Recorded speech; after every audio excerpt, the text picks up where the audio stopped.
This Wednesday is a comprehensive package of the top stories trending. Nigeria's President Jonathan is at the United Nations General Assembly, where talks are high on violent extremism. While back home in Abuja, Defense Headquarters confirms the killing of Boko Haram leader.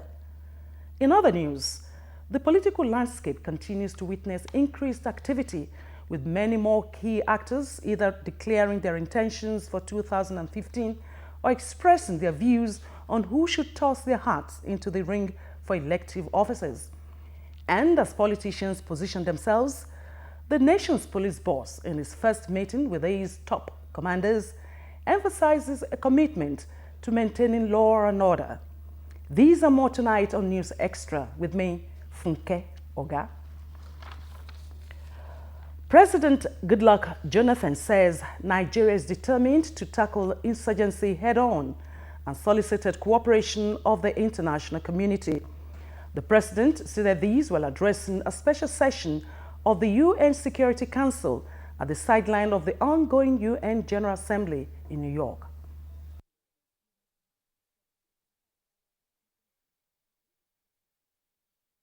Must also commit to ensuring that which are in the front line of this challenge receives adequate support from the international community. The resolution that we have adopted here today is a critical first step in mobilizing international action. Only by united action and firm resolve can we check this raging threat to humanity and also build the enduring structures that will resist their re-emergence. I thank you. Meanwhile, President Goodluck Jonathan will later tonight address the 69th General Assembly of the United Nations. Professor Gabaucho of Nigeria Institute of International Affairs says that it will afford Nigeria the opportunity to further draw committed international attention to its efforts at fighting terrorism. Diplomatic meetings on the sides of the General Assembly, and put across to other leaders our needs and things of significance to Nigeria.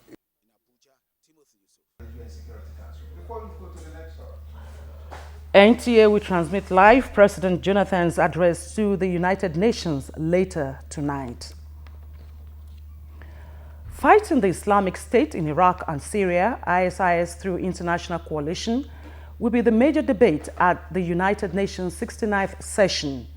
Joy Usiagu has the situation report on security at the United Nations arena.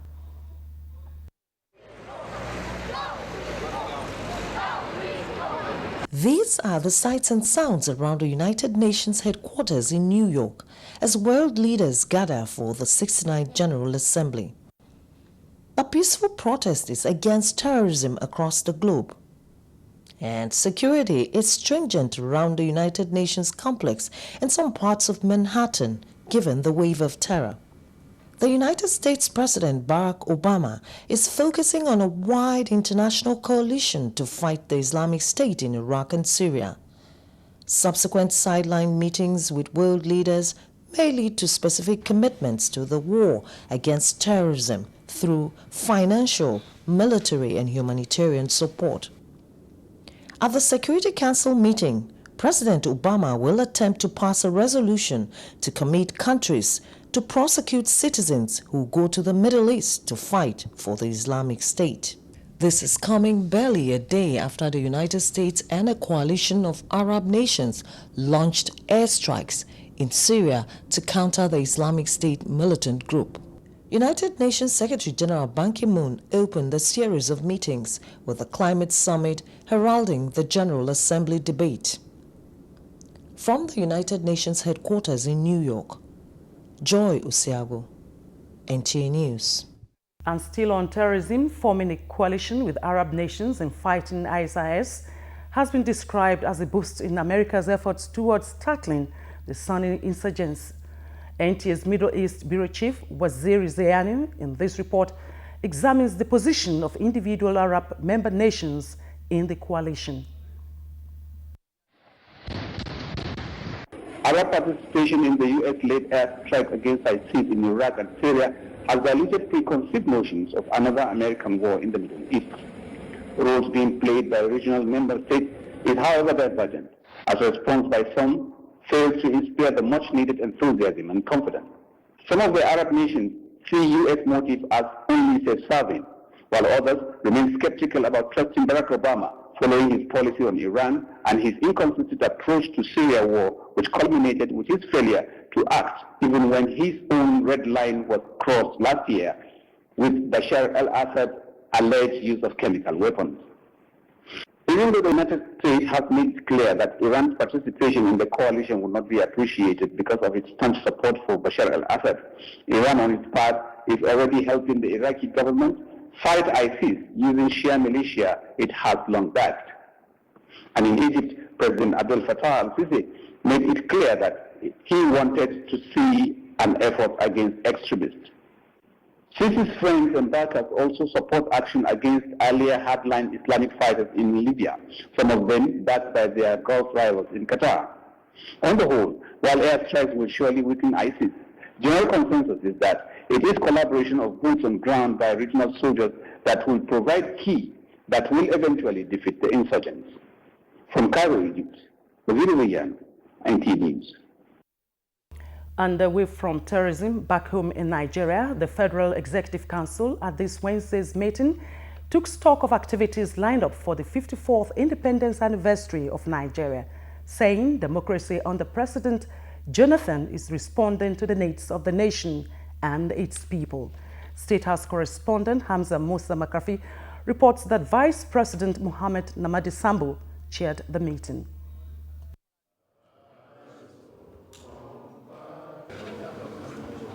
The story of Nigeria is changing from obscurity in meeting its development needs to that of a vibrant democracy. October 1st is significant to the history of the nation and so to mark the day, Secretary to the Government of the Federation, Senator Ayem Pius Ayem, presented timelines to the Council.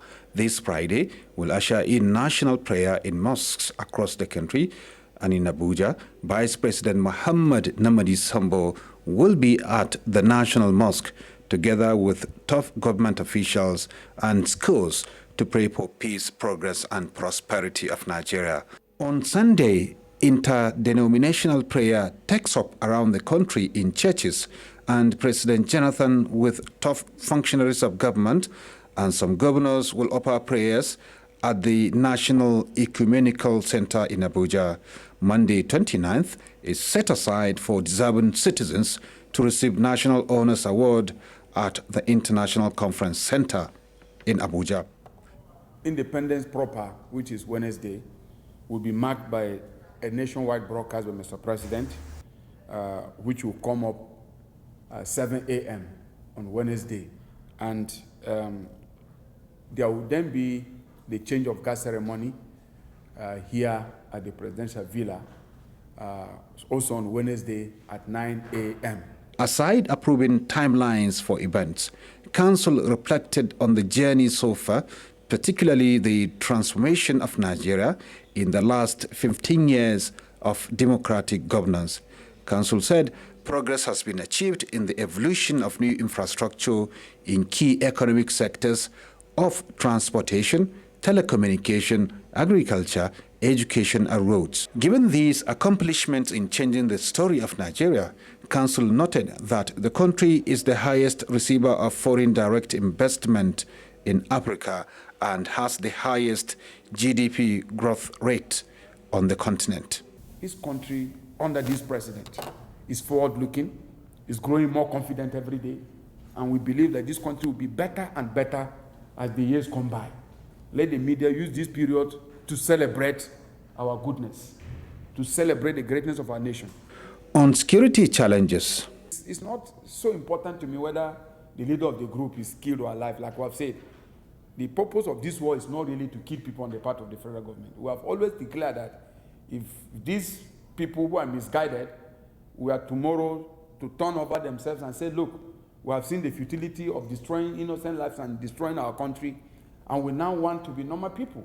We seek forgiveness, we seek mercy. We will look at that. We have always said that. From the presidential villa Abuja, I am Hamza Musa Makarfi, NTA News. And back to security matters, a total of 135 terrorists have surrendered along with equipment to the Nigerian troops in Biu local government area of Borno State. The Director of Defense Information, Major General Chris Olukolade, said these in Abuja while briefing the press on the death of Mohammed Bashir, who had been posing as the deceased Abubakar Shekau. Defense correspondent KG Busari Ahmed was at the briefing.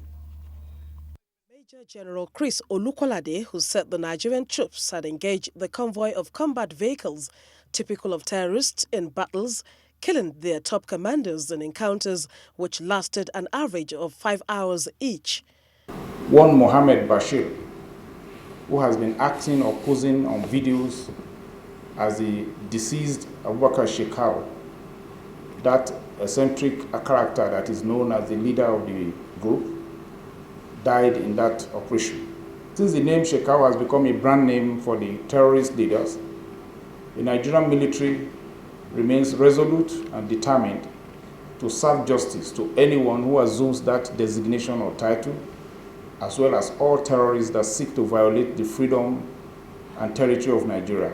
General Olukolade also reacted to the issue of over 200 abducted Chibok girls while responding to questions from the press. Every effort on ground to ensure the safe recovery of these girls is still ongoing, and the priority remains the safety of these girls on their return.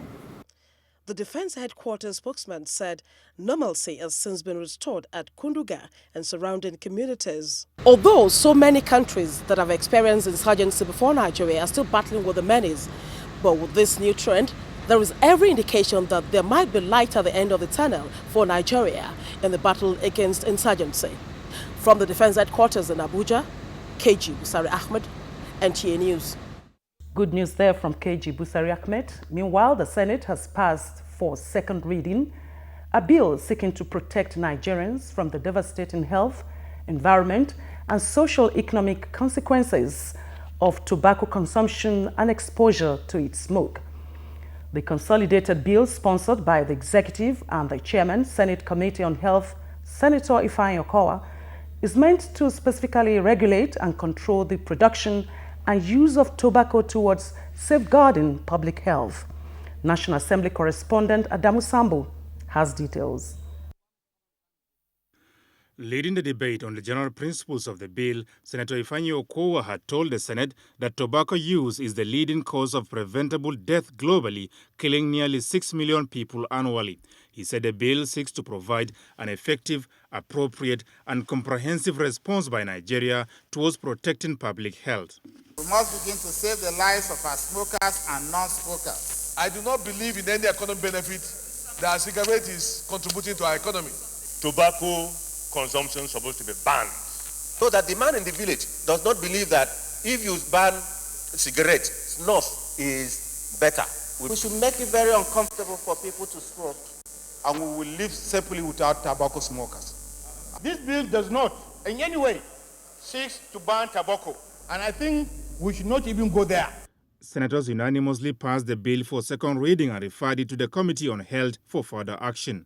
The dangers inherent in smoking are very obvious. We should have courage to at least do something this time around. The Senate also passed another consolidated bill seeking to amend the Nigerian Institute of Animal Science Act of 2007 towards strengthening the practice of animal science profession in line with present realities. The amendments will further the development of this institute, the agricultural sector, and the Nigerian economy. The way we rear our animals, leave them wandering all over the place, we're not getting the best out of them. I think that's what the amendment seeks to do. 3 other bills were read for the first time, while the report of the Joint Senate Committees on Finance, as well as local and foreign debt, on the $1 billion external borrowing request by the president to tackle insurgency was received. Meanwhile, Senator Ahmed Barata from Adamawa State, believed to have contested the APC governorship primaries for the forthcoming by-election in the state, has announced his return to the ruling PDP. Also at Wednesday's plenary, a motion on the non-submission of treaties, convention agreements or protocols by the executive to the National Assembly for ratification was stood down. This is to enable the Senate, through its Committee on Foreign Affairs, receive adequate information from the Ministries of Justice and Foreign Affairs on the constitutional matter for necessary action. In the meantime, the Senate Committee on Aviation, led by Senator Hope Uzodimma, has screened Captain Mukhtar Usman, nominated by the President for appointment as Director General of the Nigerian Civil Aviation Authority. In Abuja, Adamu Sambu, NTA News. And in a related development, the House of Representatives has passed for second reading a bill for an act to provide for the regulation and conduct of the practice of broadcasting profession in Nigeria, sponsored by Abike Dabiri-Erewa. National Assembly correspondent Aishatu Zango Abdullahi reports on these and other legislative engagements within the House of Representatives. Members deliberated on a bill sponsored by Representative Abike Dabiri-Erewa from Lagos, which seeks to enact a law for the regulation and conduct of broadcasting profession in Nigeria. The aim of this bill is to have a body that will make broadcasting profession a real profession. Wednesday's plenary commenced with Representative Sam Sokwa from Taraba State raising a point of order on a matter of privilege. Surprisingly and shockingly, an honorable member confirmed to the press that rumors is making round that PDP members were bribed with $50,000 each to kill the motion. But they called me after we left the floor to ask, have I heard that some members were given $50,000? I told them no. What I heard was that members have been given $20,000. Deputy Speaker Emeka Ihedioha, who presided over the plenary, explained to members that they are going through trying times and advised lawmakers to guide their utterances. The House has once again come to taking the center stage of our polity for the wrong reasons. That is regrettable. The matter was ruled upon and referred to the House Committee on Ethics and Privileges for further legislative action. At the Committee of the Whole, members took a close-by-close consideration of 9 reports. Plenary reconvenes on Thursday. From the National Assembly, Aishatu Zango Abdullahi, NTA News.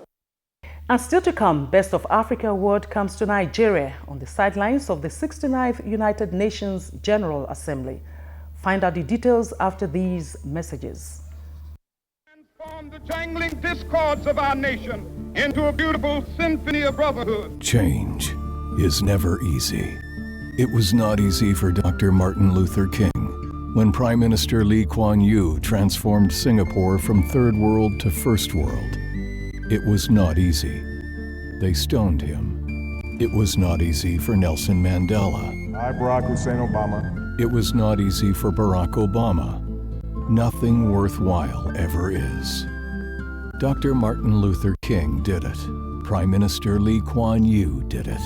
Nelson Mandela did it. Barack Obama did it. Goodluck Jonathan is doing it. He is transforming Nigeria. Mr. President, keep doing it. We who are with you are so many more than those who are against you. A message from protectors of Nigerian posterity. Somebody better answer me correctly, or you all face extra homework. You, answer. The answer is 100. Fantastic. Introducing MTN M Academy, with several courses catering to students studying for JAM and SSCE, all the way up to working professionals. Simply text Academy to 131. Service available on all data-enabled phones and devices. MTN, everywhere you go. Hey, where's our buddy? G Happy Hour. G Happy Hour. Come in. G Happy Hour. G Happy Hour. Let's party. Let's party. Let's party. Let's move to the groove and party.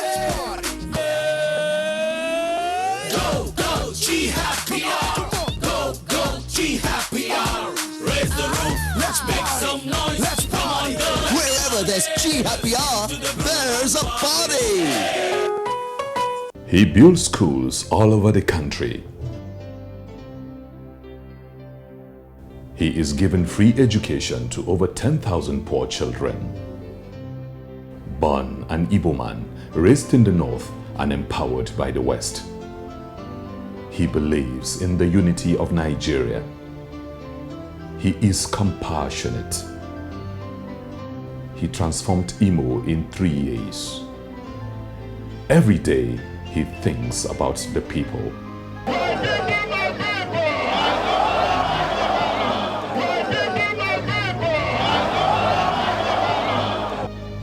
Owele Rochas Okorocha, Senior Advocate of the Nigerian masses and Commander of Free Education, come to the rescue. This message is from Nigeria Rescue Group. Over the last 25 years, one diversified industrial group has risen as a giant on the Nigerian and sub-Saharan economic landscape. This is the BUA Group. From operating ports and terminals in Port Harcourt, to our cement plant in Edo and Sokoto states, to successfully operating the second largest sugar refinery in Africa, as well as one of the biggest vegetable oil refineries in West Africa. At the BUA Group, we also produce the finest quality flour in our world-class mills in Lagos and Kano states, in addition to our pasta manufacturing facility. We have also diversified into building numerous made and high-end housing estates across the nation.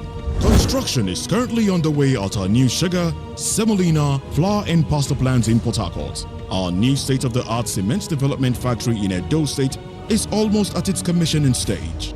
We are the BUA Group, unlocking opportunities across our nation since 1988. We are all Nigerites. Our cultural diversity defines our unity. You are part of a formation of building a solid foundation for the attainment of a long-term vision of a great Niger, the power state, our peaceful home.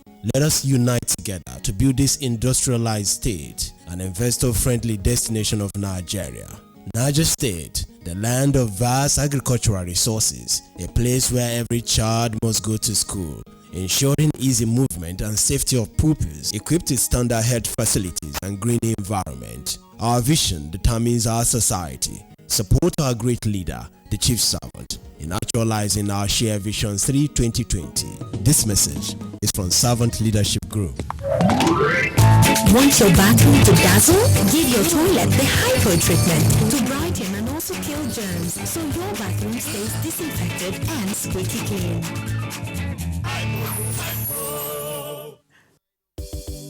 Transformation ambassadors of Nigeria. My good people of Nigeria, does anybody use mirror to look at what they have at hand? No! Good luck at the ingredients of life. Automobile industries, full encouragement. Second Niger bridge from mirage to reality. Good luck! Railways, seaports and airports are come back to modern life. Good luck! Or a Benin highway and other federal highways from dead trap to modern spectacle. Good luck! There you are. Petrol and nyaf with control price and so many other etc. Good luck I do. Good luck are going to do. And good luck will be yours. Are you see what I'm saying? Only good luck affects the security challenges of Nigeria with honesty and commitment. Fighting terrorism to a halt. Good luck continue for Nigeria. This message is brought to you courtesy Transformation Ambassadors of Nigeria. Down for one vision, Nigeria.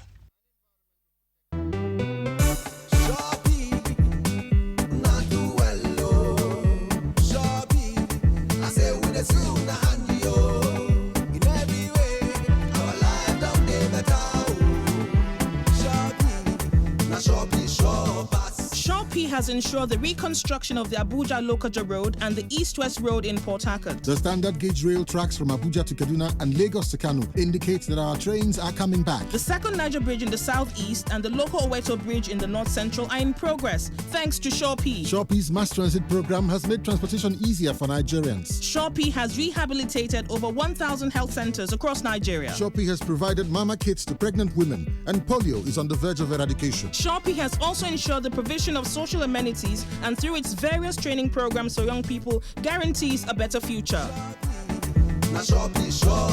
Shopee, delivering service with integrity.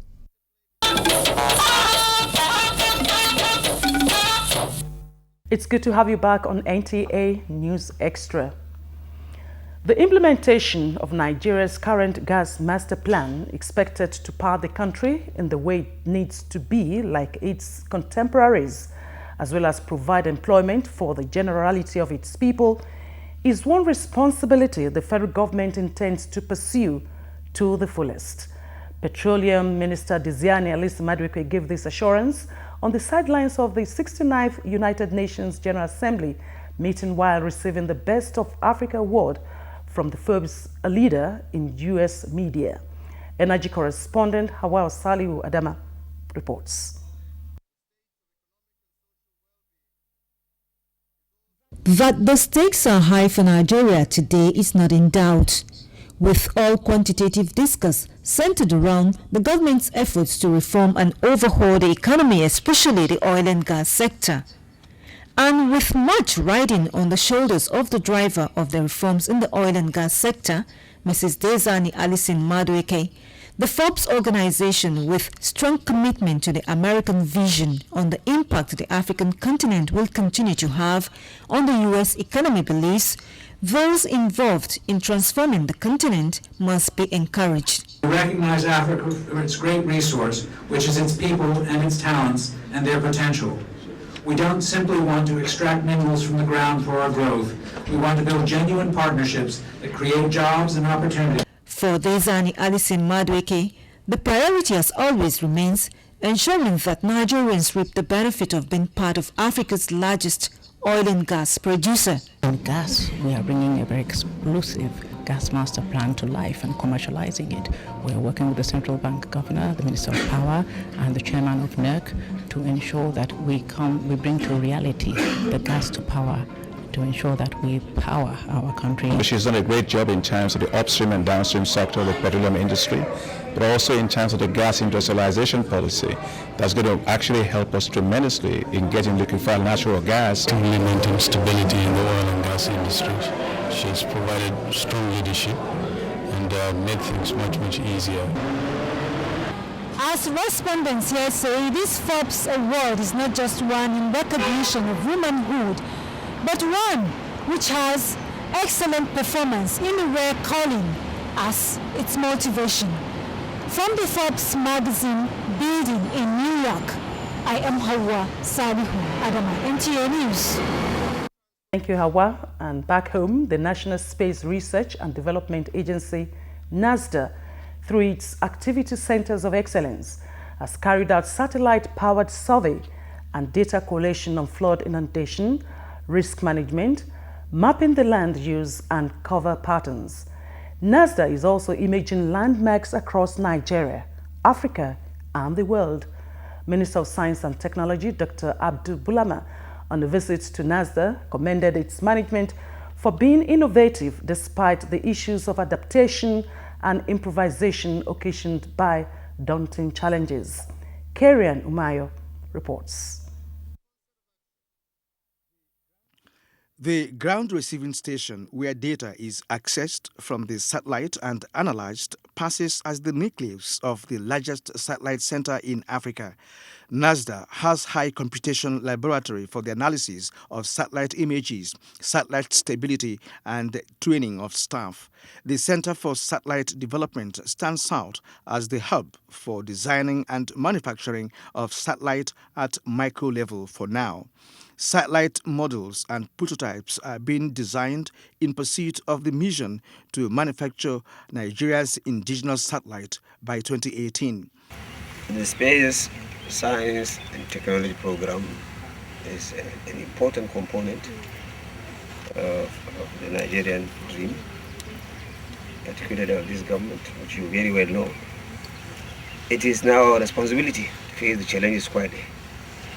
And after going around, seeing things for myself, with you, DG, I think I'm convinced that you people here are facing the challenges very squarely. In NASDA, there is platform for high-altitude sensor experiment that can facilitate the launch of balloons to serve as a prelude to the launch of the nation's satellite. We are prepared and we believe that Assembly Integration Testing and Design Center is a part of the space program. Without it, we cannot move forward. The Assembly Integration, Testing and Design Center, when completed and properly equipped, will provide enabling operational environment for Nigeria's young engineers and scientists trained in satellite development. In Abuja, Kirian Umayo, NTA News. Similarly, the Minister of State for Works, Adeola Adeyeye, has enjoined surveying and mapping community in Nigeria to place more emphasis on making accurate and timely geospatial data available, as they are the bedrock of social, economic, food and environmental security of the nation. He gave the advice in Makurdi at the 2014 Survey Training Conference. Charles Abba completes the story. The Survey Coordination Conference, which is an annual event organized by the Office of the Surveyor General of the Federation for stakeholders in surveying and mapping industry, is aimed at brainstorming on issues affecting the profession and the nation. Minister of State for Works, in his keynote address, indicated that surveying and mapping are ready tools applied to national security, which is tied to defense and security forces.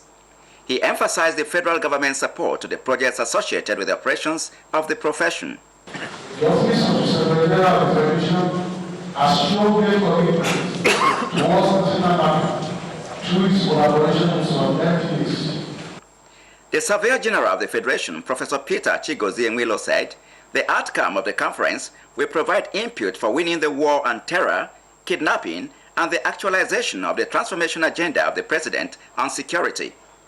The final report will be compiled as a compendium, which will be forwarded to the Presidency as a first contribution to national development.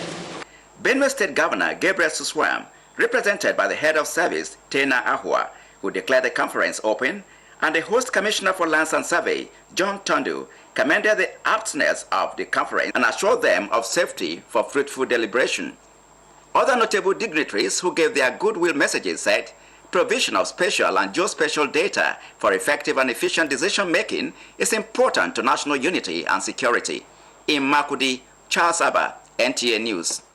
And to stem the increasing incidents of collapsed building, the federal government has taken steps to check sharp practices in the building and construction industry. To this end, the Minister of State, Industry, Trade and Investment, Dr. Samuel Otom, says anyone found compromising on quality will be sanctioned. Amechi Pius has details of the sensitization on building materials in Lagos. The recent collapsed building at the Synagogue Church of All Nations in Lagos is one of several incidents that have occurred in the country in recent times. This is due largely to the continued use of substandard building materials. This sensitization forum is one in the series of activities by government to promote quality and professionalism in the industry. If you don't comply, you will be sanctioned. So it is better for us as stakeholders to come together and work together to ensure that we'll surmount this. Other speakers at the forum stressed the need for operators to adhere strictly to standard specifications and always seek the services of skilled professionals. The whole process of approval of buildings must be regulated, and we must do it for at least 20 years until this malady leaves us. People believing that I have approval, I can do whatever I like. No, you can't do whatever you like. And you must definitely contact us before you start your construction. The minister also unveiled the different grades of cement approved by the Standards Organization of Nigeria to guide buyers and sellers of the product on the appropriate cement to guard against construction failure. What watchers of the industry gathered here must take home is for everyone, everyone in the country, to begin to do things right to ensure that the buildings no longer come down. In Lagos, Amechi Pius, NTA News. We all learn to do things right to avoid disasters. And in continuation of the Abuja Light Rail project, the FCT administration has signed a memorandum of understanding with a Chinese firm to commence construction of another segment of light rail from Area 3 in Garki to Kubwa at a cost of $792 million. Correspondent Mitara Ipen has details. The Abuja Light Rail project is divided into 6 lots for easy execution with available finance. while construction of lots 1A and 3, which is from the Central Business District through Idu to the airport and Kubwa, is ongoing. This memorandum of understanding will guarantee the construction of lot 1B through Utako and Jabi districts to Kubwa. FCT Minister Senator Bala Muhammad, who disclosed that the NNPC and AP filling stations near Zone 1, Abuja, are obstructing the light rail project, appealed to the management of the filling stations to quickly relocate or face demolition. We have given them alternative along Kubwa Road, along the Lokogoma route, because that's what they asked for. And for the avoidance of doubt, in terms of public interest, no building is insulated from demolition. FCT's Transport Secretary Jonathan Ivoke disclosed that the ongoing construction of lots 1A and 3 has reached 60% completion and will be ready for use by October next year. Of course, you can see that they've started cutting Ring Road 1, and that is getting close to the city. The Abuja Light Rail project is being financed through a loan from the Chinese Exim Bank under the National Borrowing Plan. In Abuja, Mitaire Ikben, NTA News. Now move on to political matters. With 2015 general elections around the corner, the police is fine-tuning its strategies to ensure hitch-free polls. Bonaventure Nwodo has the details.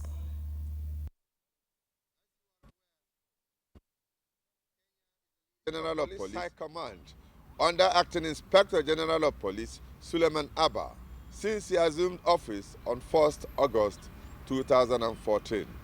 Wednesday's meeting, the Acting Inspector General of Police Suleiman Abba said will focus on the 2015 general election, develop new road maps to ensure that all decisions to shape his administration have made adequate arrangements to make sure that the police provide sufficient security to all the activities leading to the polling days of the election.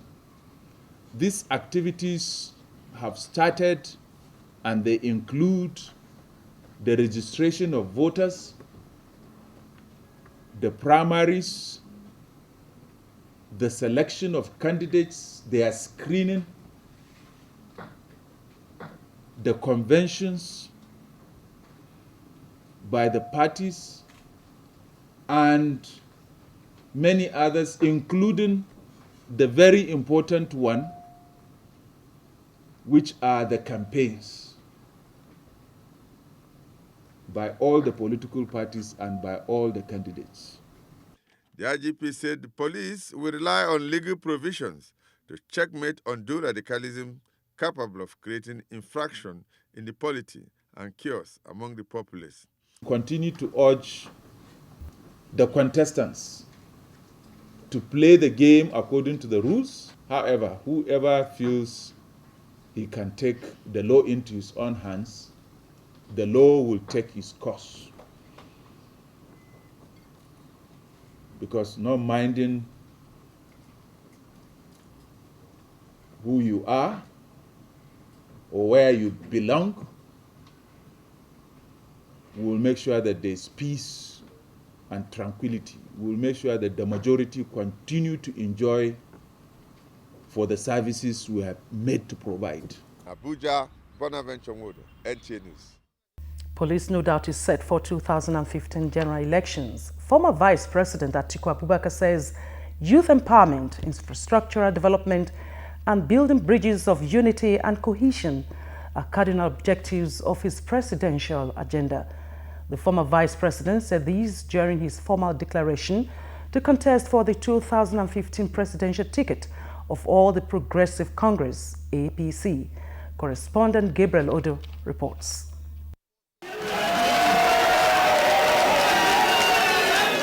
Nigeria must rise to retake its leadership place in Africa and earn the respect of other nations.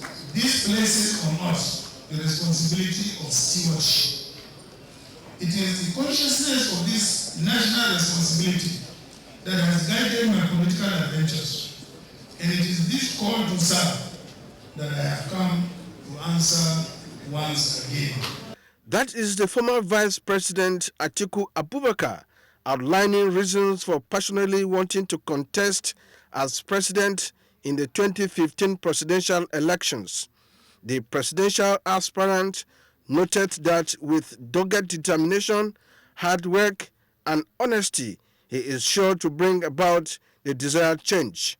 Some party stalwarts speak on the man Atiku and what he stands for in Nigeria.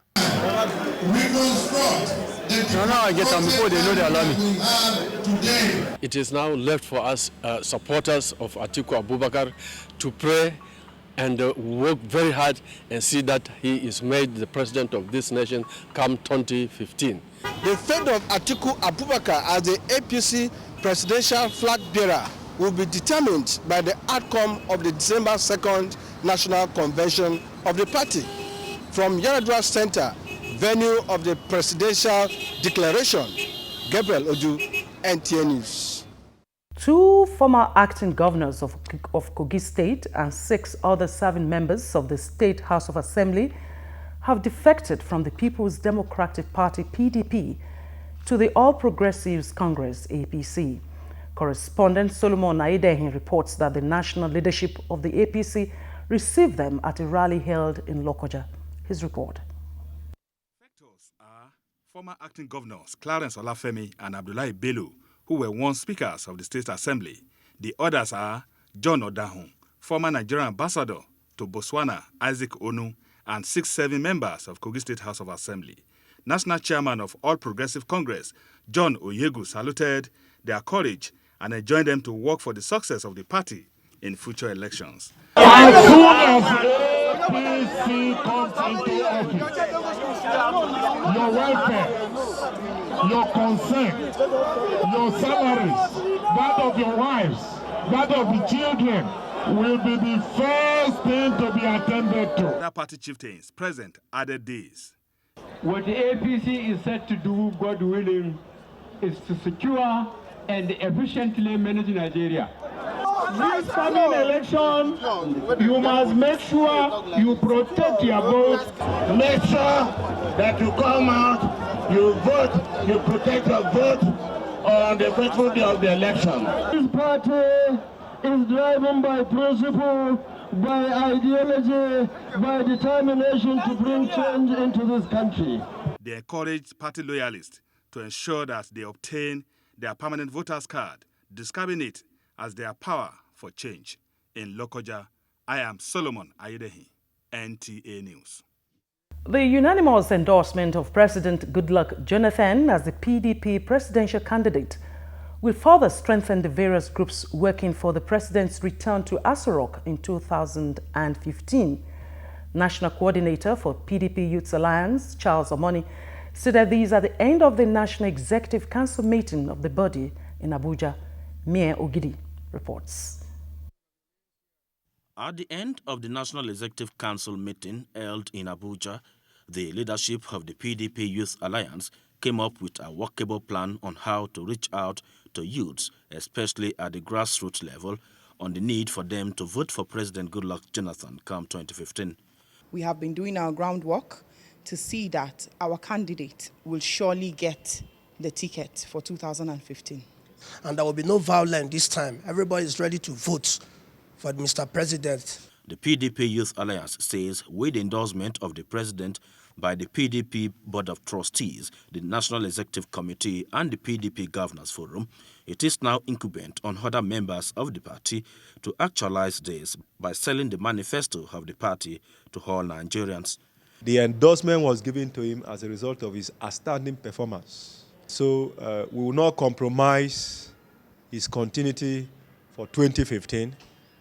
The PDP Youth Alliance is expected to embark on one-on-one campaign from next week. In Abuja, Mie Ogidi, NTA News. Also, the National Councillors Forum of Nigeria has joined voices with other Nigerians and constituted authorities to endorse President Goodluck Jonathan for his second term in office. The forum endorsed President Jonathan at the end of a joint South Zonal Conference held in Calabar, Cross River State. Correspondent Maureen Leo Ajom has details. conference of the National Councillors Forum of Nigeria had as its theme, councillors as effective grassroots mobilizers in the nation's politics. The forum observed the massive transformation carried out by the president and resolved to mobilize, sensitize, and act as political catalysts during the 2015 general elections to ensure peace and security. With the practical transformation agenda of Mr. President Dr. Goodluck Ebele Jonathan, and we at the grassroots, representing the interests of our people, have seen these good works on the ground, and that is why we have unanimous agreement, unanimous consensus that Dr. Goodluck Ebele Jonathan should be allowed to continue for. Mr. President has performed. Mr. President has done very, very well. The CPOs are cited in our works. The federal universities are cited in our works. And you can do nothing than just to ask for a continuity of this project. In a 5-point communique issued, the forum identified the role of councillors and their importance in political mobilization and urged policymakers across all political parties in Nigeria to incorporate 7 councillors as mandatory delegates in all their primaries. The conference featured lectures and awards presentation to distinguished personalities on good governance, including Senator Liel Imoke of Cross River State and Goswill Akpabio of Akwa Ibom State. In Calabar, Maureen Leo Ajom, NTA News.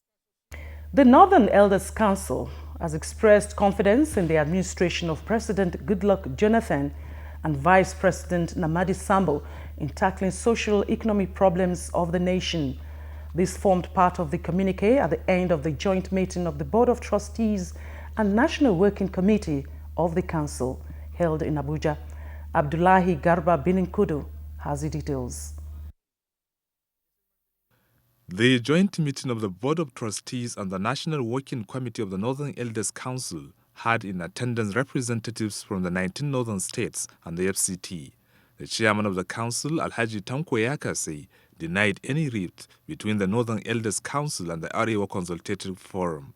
He says while the council recognizes ACF, an umbrella body of the North, as a non-political organization, but will not stop its members from being members of the political parties of their choice. He stated the readiness of the council to establish chapters in all the 19 northern states in the process to engender peace and reconciliation in the region. We hope that we'll embark on this action within the shortest possible time so that we'll complete the assignment before the activities of the election that is forthcoming in the country. In the communique of the joint meeting presented by the Secretary General of the Elders Council, it expressed solidarity with the Nigerian Armed Forces and other security operatives in the current war against insurgency. The Council congratulates the President and Commander-in-Chief, His Excellency President Goodluck Ebele Jonathan, and the Vice President, Architect Mohammed Namadi Sambo, for successfully running the affairs of the nation. Their working relationship has been exemplary. The Board of Trustees meeting was earlier held with Alhaji Gamboji Meta presiding before the joint meeting with the National Working Committee. In Abuja, Abdullahi Garba Burnokudu, NTA News. Well, it's time for another break. News Extra will be back shortly. Stay with us. To take us back to another time. But the future belongs to all Nigerians, and we are building that future together. Improving education at every level and in every region, the roads that bring commerce, the energy supply to power our economy, and safer water for our villages and families. The infrastructure to support and grow an advanced society. But building the largest economy in all of Africa is not enough.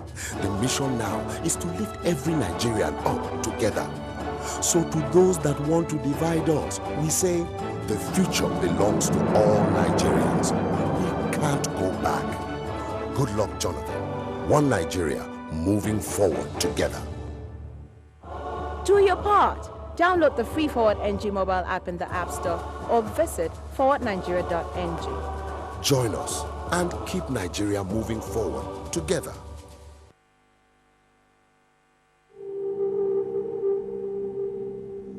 Hello everyone, I am Professor Onyebuchi Chukwu, Minister of Health, Federal Republic of Nigeria. I want to tell you about Ebola virus disease. Ebola is a deadly disease, but can be prevented and controlled. It takes between 2 to 21 days after exposure to the virus for someone to become sick and have potential to infect others. The symptoms of Ebola virus disease include fever, tiredness, headache, sore throat, nausea, vomiting, diarrhea, with or without blood. You can protect yourself from infection by avoiding contact with bats, monkeys, and chimpanzees. Avoid unnecessary handshakes, but if unavoidable, just wash your hands afterwards with antiseptic soaps and water, or cleanse your hands with sanitizers.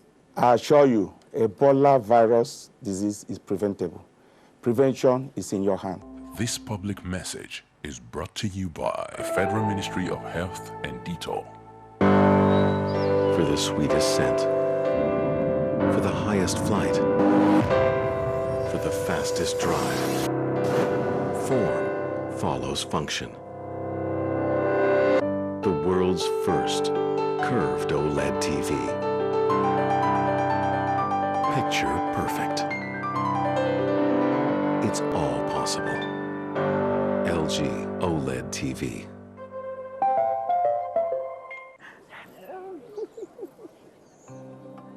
Ever since I was a little girl, I wanted to act. And my mom always told me that staying healthy was the first step towards achieving a great acting career. I've been everything from a baker to a politician, and that's just in real life. But the role I'm most proud of is mother to my children and the girls in the community project that I founded. I could never have achieved all this without keeping healthy every day with Dettol. And to be 100% sure that my children achieve success in their life, I trust Dettol, so they don't miss a single day of good health. Dettol has protected Nigeria against illness and germs for 50 years, right from the time I was a little princess on stage to today. Dettol, maximum protection against germs every day. And maybe they should just call me Mama D. Auntie. Hello, my dear. I see you went shopping with your mom, right? And what did you buy? Power oil. It has 0 cholesterol and 0 trans fats. And contains vitamin A and natural vitamin E. It's a healthy oil for a healthy family. I'll buy Power Oil next time I go shopping, huh? Power Oil, healthy for you. Introducing the great tasting new Mini-Me Chin Chin. Rich in yummy ingredients like milk, butter, and wheat. Mini-Me, crunchy. Mini-Me, tasty. Playful, cheerful, joyful, very big. Break the boredom with the unique taste of Mini-Me Chin Chin. Like my Mini-Me, yeah. Well, it's good to have you back on News Extra on Africa's largest television network, NTA. We now take on business news with Abdullahi Mohammed. Over to you, Abdullahi. Good evening and thanks for joining us on Business News. My name is Abdullahi Mohammed. For the first time since the year 2008, the Nigerian Stock Exchange equities market contributed 99% of the value traded on the floor for the year ended 2013. This outstanding performance is attributed to investors taking advantage of relatively undervalued stocks listed on the floor of the exchange. NTA Business News was at the stock exchange where the management reviewed the performance of the exchange in 2013.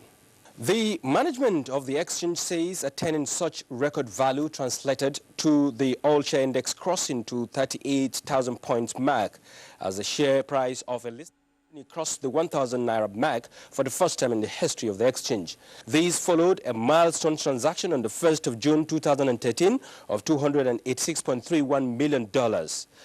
The record all-share index ranked Nigeria's stock exchange among the top 10 best-performing market in the world last year. We brought back stability, we brought back confidence, and I think it's going to move forward much, much better than where we met it. And now let's take a look at the activities on the floor of the Nigerian Stock Exchange today. These are the figures. Market capitalization was 38.47 trillion naira, while the all-share index finished at 40,809.32 points. On the whole, investors purchased 427.7 million shares at 11.9 billion naira in 4,342 deals. New Gold and Guinness PLC, appreciated by 6 naira apiece, while Nestle led in the losers category with a 19 naira 90 kobo loss. That's business news tonight. Thanks for being part of it. News Extra continues shortly. Thank you very much, Abdullahi. And still on business, strengthening oversights in the regulation of bonds raising at all levels of government will bring sanity into the system, just as the Parliament says it will on its part ensure that bonds raised are judiciously used for the purpose intended.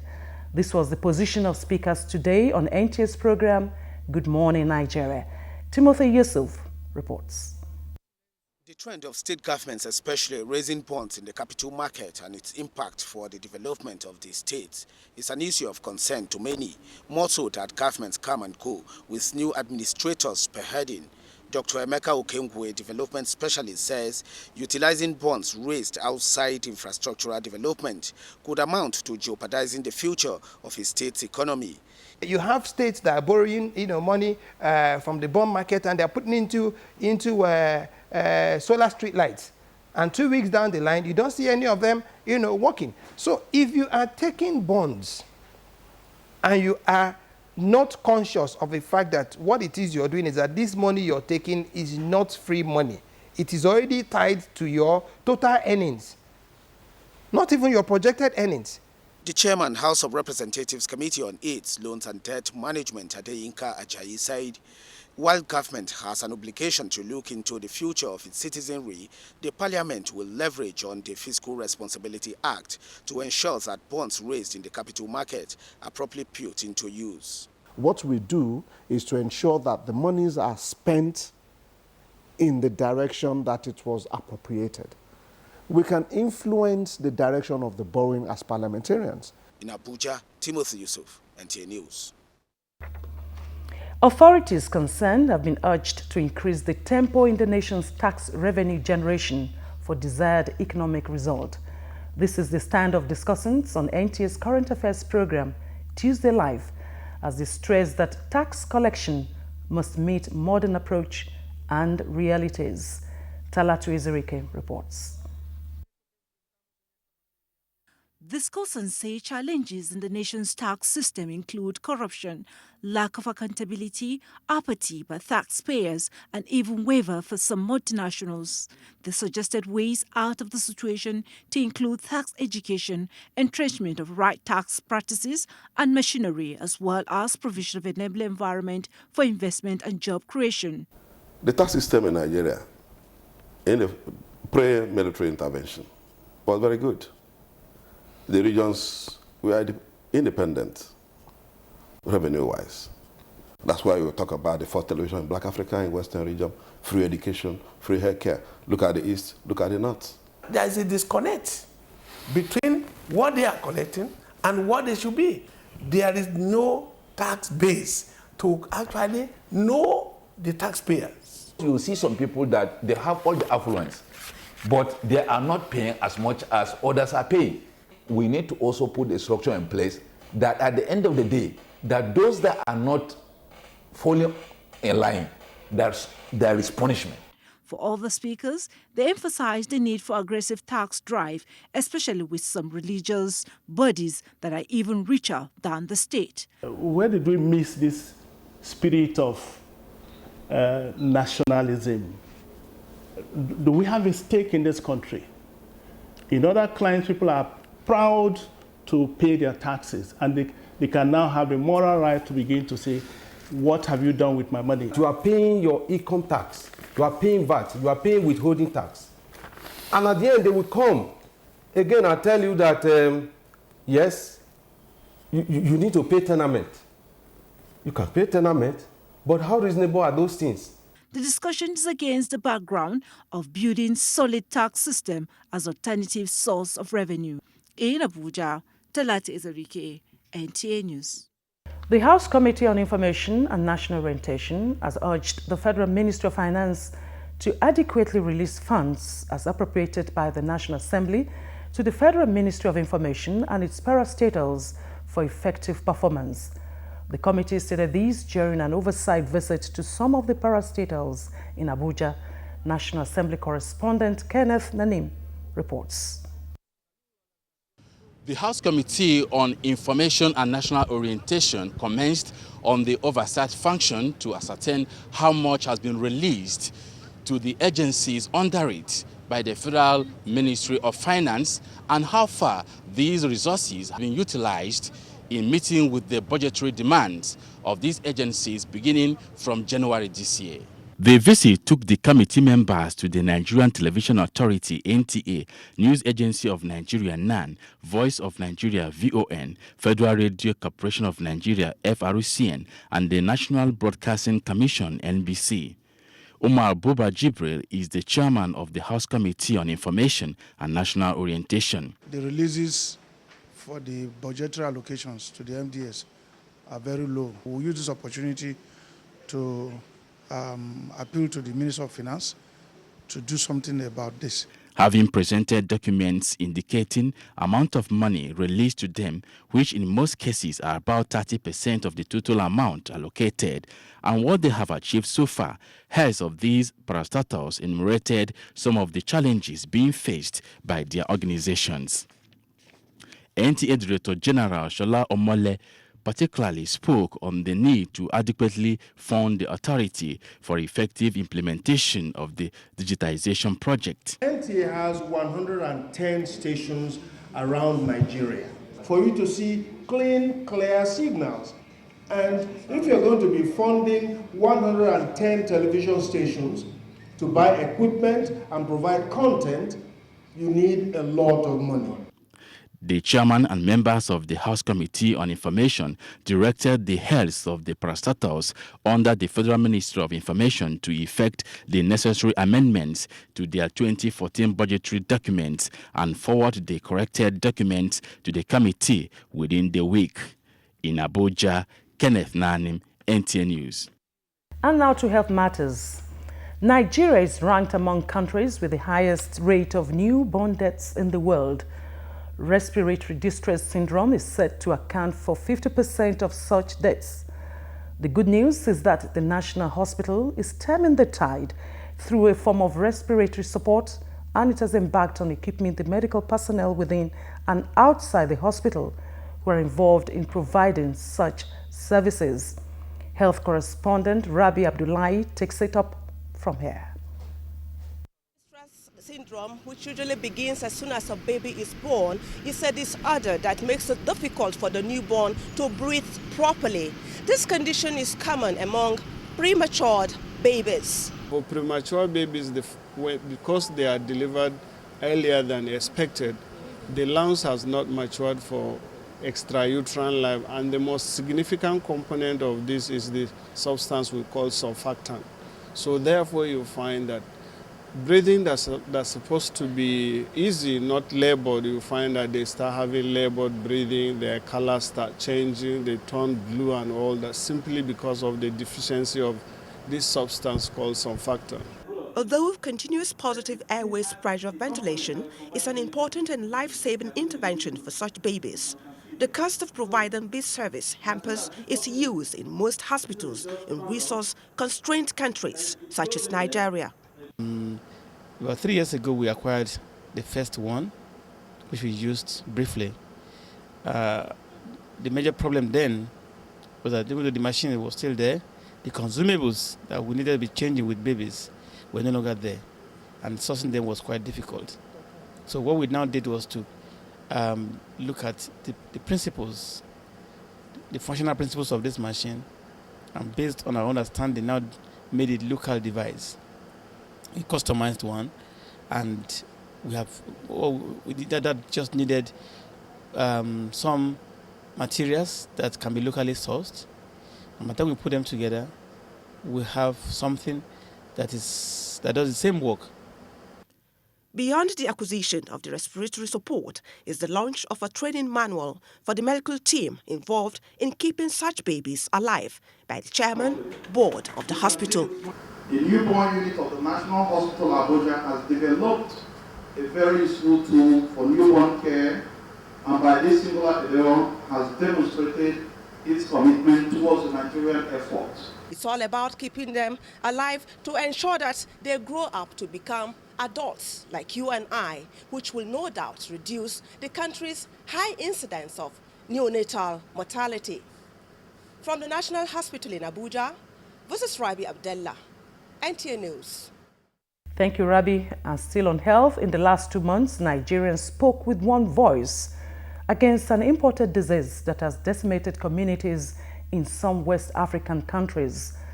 The success story recorded in Nigeria so far in fight against the Ebola virus disease is attributed to the intensive sensitization programs across the Federation.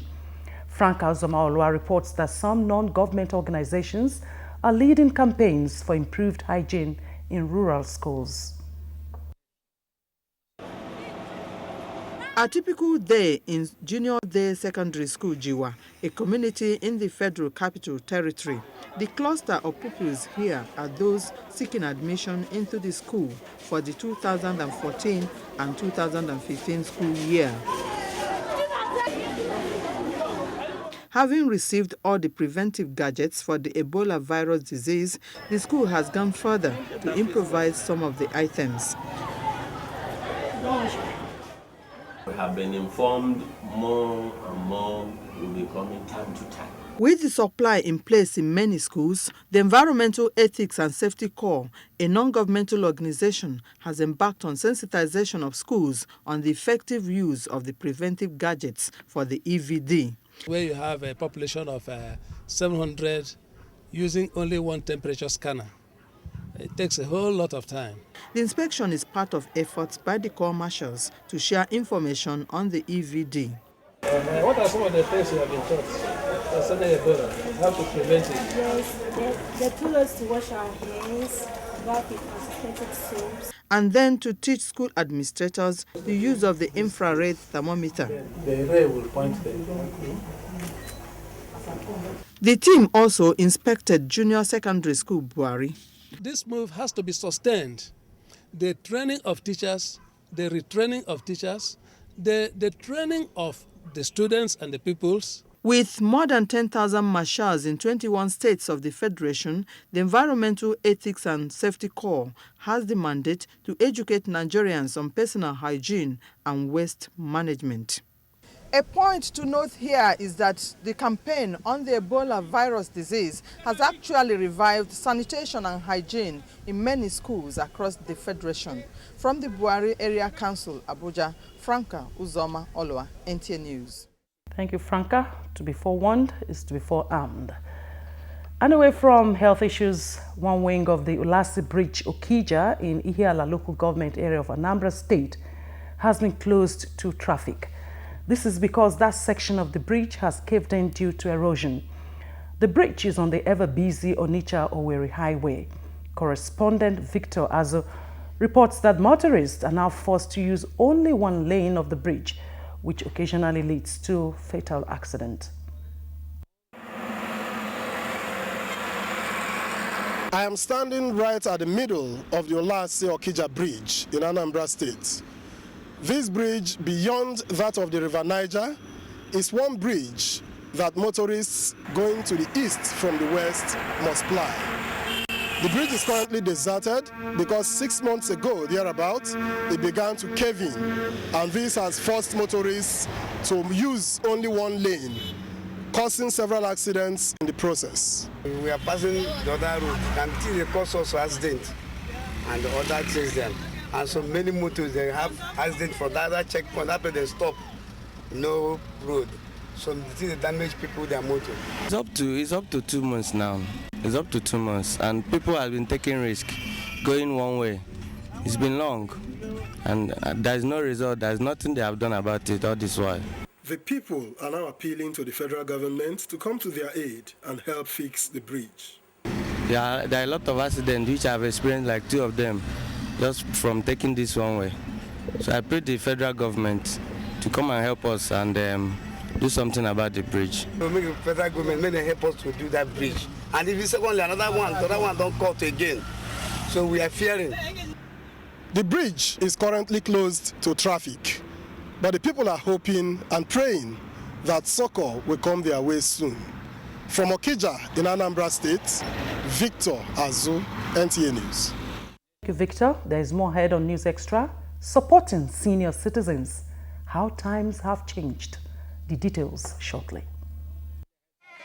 The Sultan of Sokoto, Alhaji Sada Abubakar III, cordially invites the general public to the turbaning ceremony of the Speaker of the House of Representatives, Right Honorable Amin Waziri Tambol, CFR, as Mutawallan Sokoto. Special guest of honor, President and Commander-in-Chief of the Armed Forces of the Federal Republic of Nigeria, Dr. Goodluck Ebele Jonathan. Guest of honor, Muhammad Namadi Sambo, Vice President, Senate President, Distinguished Senator David Mark. Chief host, His Excellency, the Executive Governor of Sokoto State, Alhaji Dr. Aliyu Magatakarda Wamoko, Sarkin Yamo of Sokoto. Venue, Sultan's Palace, Sokoto. Date, Saturday, September 27, 2014.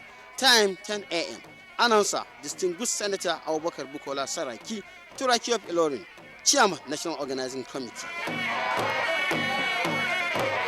His Excellency, the Governor of Enugu State, Sullivan Ihanacho Chime, under the auspices of the Enugu State Movement for the re-election of Dr. Goodluck Ebele Jonathan, President and Commander-in-Chief of the Federal Republic of Nigeria, wishes to invite all and sundry to the grand rally in support of the re-election of our dynamic, amiable, and hardworking President. This is our opportunity to join millions of other Nigerians to ask him to continue his meritorious service to our nation by contesting the 2015 presidential elections. Date, Thursday, 25th September 2014. Venue, Nnamdi Azikiwe Stadium, Enugu. Time, 10 a.m. Grand Patron, Chief Senator Ken Namani, Engineer Vita Abba. Chairman, PDP, Enugu State, Senator Jim Ifeanyi Chukwunwobodo. Admiral Alison Madueke, retired. Dr. Okwesilieze Nwodo. Promoters, Senator Ike Kwere Madu, Senator Ayobu Eze, Senator Gil Naji, Professor Chinedu Nebo, Minister of Power, Mrs. Fidelia Njeze, Senator Ben Collins Ndu, Professor Bath Naji, Mr. Frank Nweke, Chief Dubem Onya. Jonathan 2015! Signed, Barrister COC Egungbe, Chairman ENJ. Honorable Rita Mba, Secretary. Ebola is a deadly disease, but there are ways we can prevent infection and protect ourselves. First, wash fruits thoroughly, disinfect floors and surfaces regularly, avoid contact with infected carcasses, avoid bushmeat. Wash and sanitize your hands regularly. Together, we all can overcome Ebola. Do not take a risk with your life and your loved ones. Health is priceless. Stop Ebola. It's in your hands. It's in your hand. It's in your hand. It's in your hand. It's in your hands. It's in your hands. It is in your hands. It's in your hands. It's in your hands. This public message is brought to you by the Federal Ministry of Health and Detour.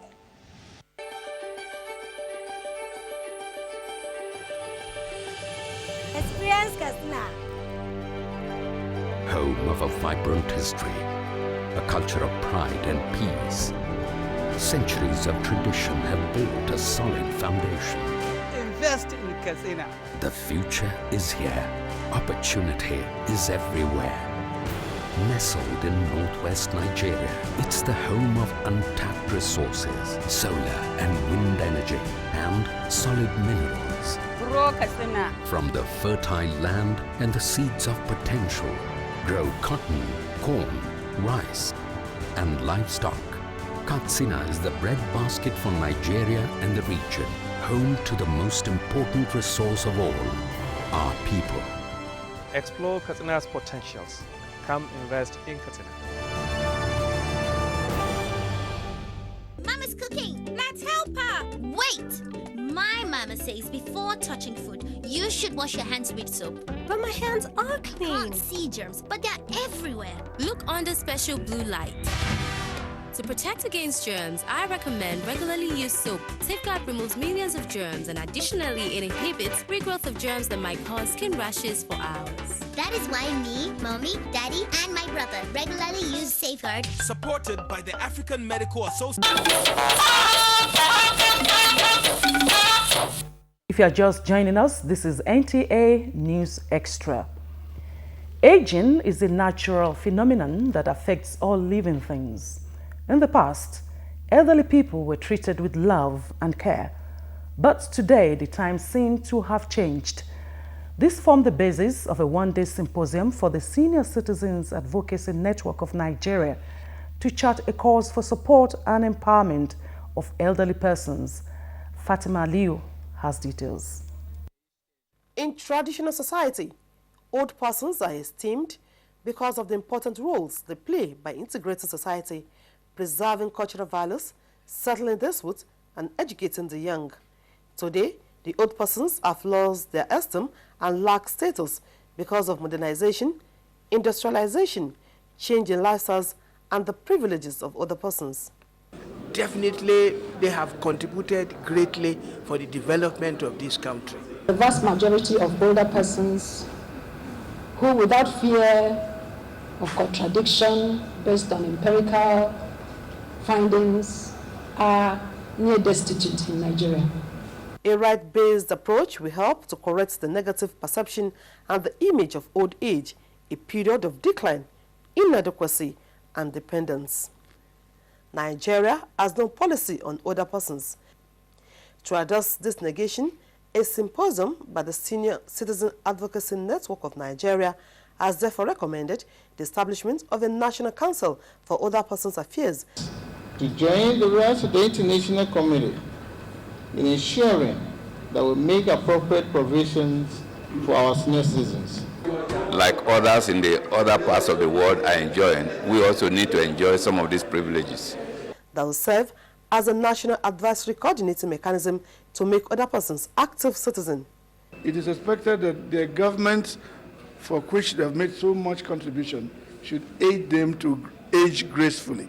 There is therefore the need for continuous advocacy to ensure that efforts are intensified and effective mechanisms put in place to cater for the needs of the older persons in the country. Fatima Ali, NTA. Age is a matter of the mind. The Nigerian government has been urged to educate both the citizenry and security operatives on the need for a balance in the quest for human rights and the security of the state. This call came from a colloquium organized in Abuja on human rights in the face of security challenges. Femi Okewu reports. Every time there is an accusation of human rights abuse, particularly in conflict situations, governments or authorities in charge are always put on the defensive. Now, this colloquium sets out to strike a balance between the duties of government to ensure security of lives and property and the rights of human beings and people to have their freedom. I hold a considered view that the prevailing culture of impunity is a breeding ground for violence and insecurity. With about 10 different contributions coming majorly from legal practitioners and security experts, but led by Professor Ademola Pupola of the Obafemi Awolowo University Ile-Ife, it may have come as a surprise that it was a complete unanimity of opinions on a number of issues. One, that there was no absolute freedom for anyone, particularly when state security was at risk, and that individual freedom was more likely to be guaranteed when the state and society are secured. Once it is accepted that Nigeria is a democracy, then the requirement of reasonable justifiability is satisfied, provided it can be shown that the act in question is reasonably required in the interest of defense, public safety, public order, etc. within the Nigerian context. Yes, it is maybe natural to have allegiances to family, to tribe, to place of origin. But in Nigeria, this has been so deepened that it has displaced a common sense of oneness. Another area of caution, however, was that those in government should never give...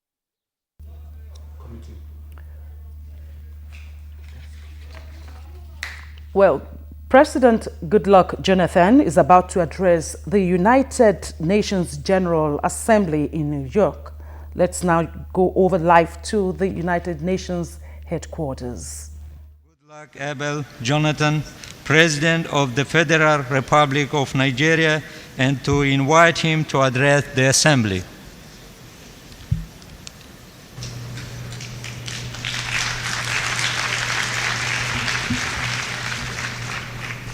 Your Excellency, the President of the General Assembly, Your Excellency, the Secretary General of the United Nations, fellow delegates, let me begin by expressing the best wishes of the government and people of the Federal Republic of Nigeria on your assumption of the presidency of the 69th session of the General Assembly.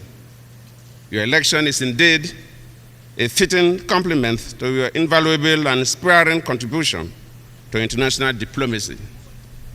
May I also express my warm appreciation to your predecessor, Ambassador John Ash, for the astute and steadfast manner he steered the affairs of the 68th General Assembly.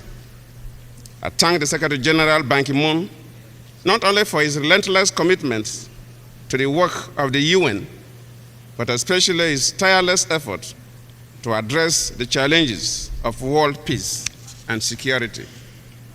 Mr. President, we are meeting at a time when the world looks with expectation towards 2015, which marks the end of the Millennium Development Goals and the launch of its successor, the Sustainable Development Goals. We must ensure at all levels that the SDGs reflect the goals and aspirations of all regions of the world. Indeed, if the SDGs are to drive development and also meet the aspirations of developing countries for poverty elimination and sustainable growth, collective ownership of the emerging process must be our priority. For us in Africa, our expectation is that the new SDGs will be people-centered. They must promote peace and security, structural economic transformation, inclusive growth, food security for all, environmental sustainability, and the shared benefits from science and technology. Indeed, the gains of the MDGs must be incorporated into the emerging mechanism. We applaud the wide-ranging recommendations of the report of the Intergovernmental Committee of Experts on Sustainable Development Financing on Domestic Resource Mobilization, international development assistance, private sector finance, and supportive global enabling environment. My country is honored to have been accorded the privilege, jointly with Finland, of leading this work as co-chairs of the Intergovernmental Committee of Experts as mandated by heads of state and government in Rio.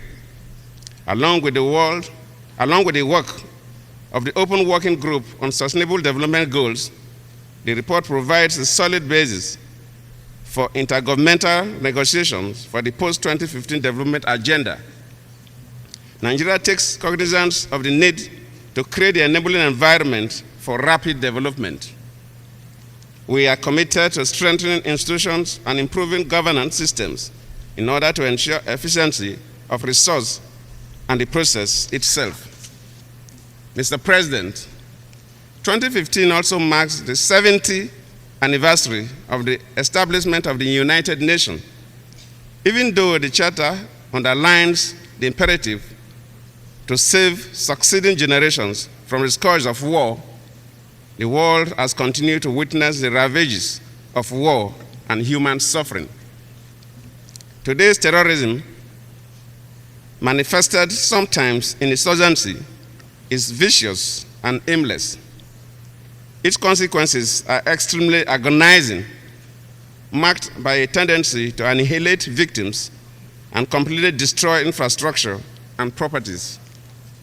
The involvement of foreign fighters has remained a common feature of terrorist groups, whether Al-Qaeda in the Maghreb, Al-Shabaab in Somalia, Boko Haram in Nigeria, or the newly emerging Islamic State. The new dimensions introduced by Islamic State to conquer territory and establish its destructive ideology is a major challenge that must be collectively halted before it becomes the norm. This refocuses attention on the need to review present tools for United Nations peacekeeping operations. Mr. President, the violent and criminal activities of Boko Haram have continued to pose a potent challenge to the government and people of Nigeria.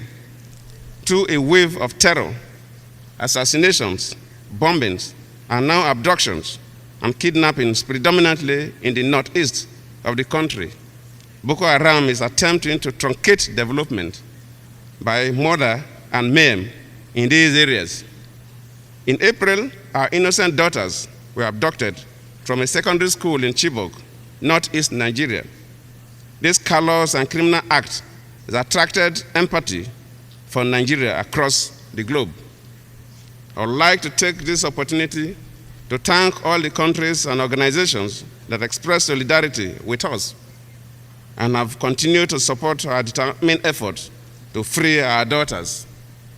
Although it has taken over 3 months since they were abducted, we have never relented in our effort to set them safely free.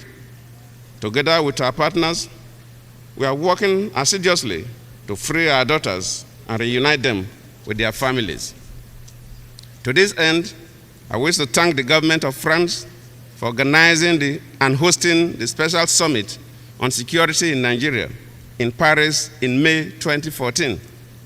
Let me also appreciate the governments of Cameroon, Chad, Niger, and Benin for their solidarity and committed efforts in support of the fight against Boko Haram. The outcome of the French process and the follow-up in London, Washington, and Abuja has helped to galvanize regional action and is already yielding positive results. Let me underline today that we shall not waver until we end this mindless war on the innocent and bring all the perpetrators to justice. We will triumph over terrorism. Mr. President, the failure of unanimity of action by the Security Council over pressing challenges to global peace and security in Syria, Iraq, the conflict in Ukraine, and the renewed aggression between Israel and Palestine have strengthened the case for the reform of the Security Council.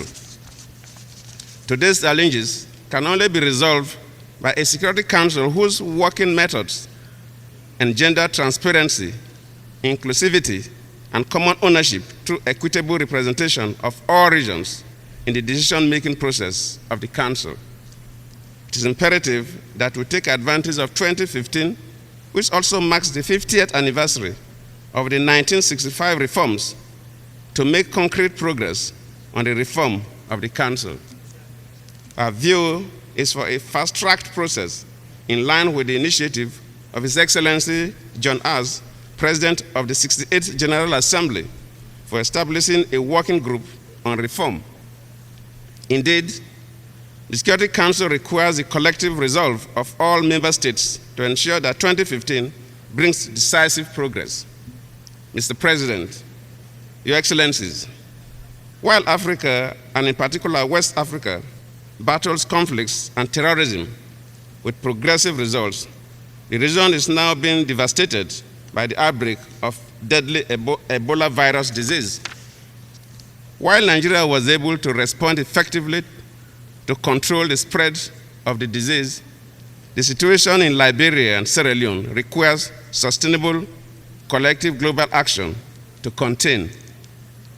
Through the concerted effort of our healthcare professionals, the World Health Organization, and our international partners, we have been able to contain the Ebola virus disease, and we can confidently say that Nigeria is today Ebola-free.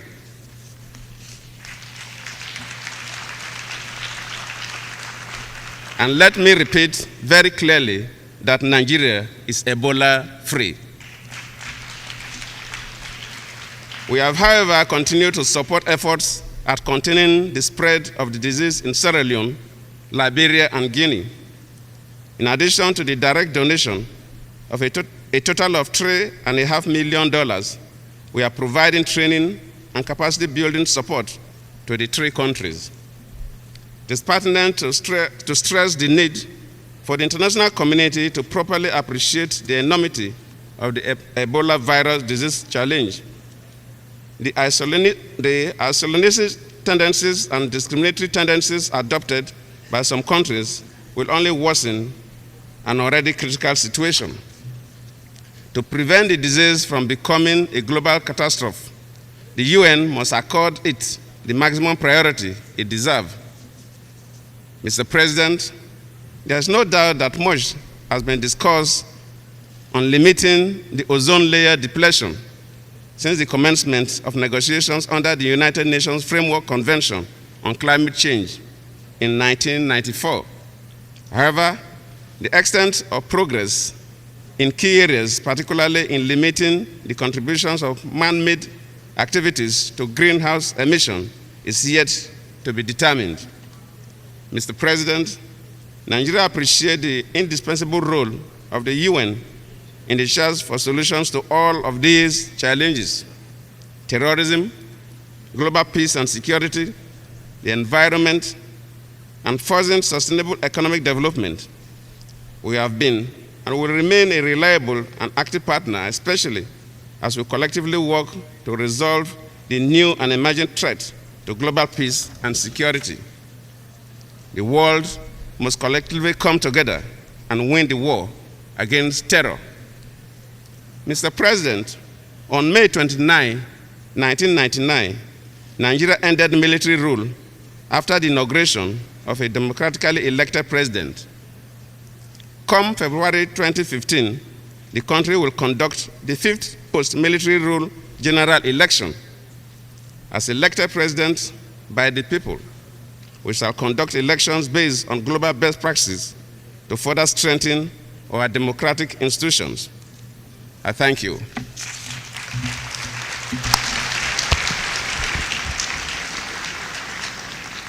On behalf of the General Assembly, I wish to thank the President of the Federal Republic of Nigeria for the statement just made. May I request representatives to remain seated while we greet the President.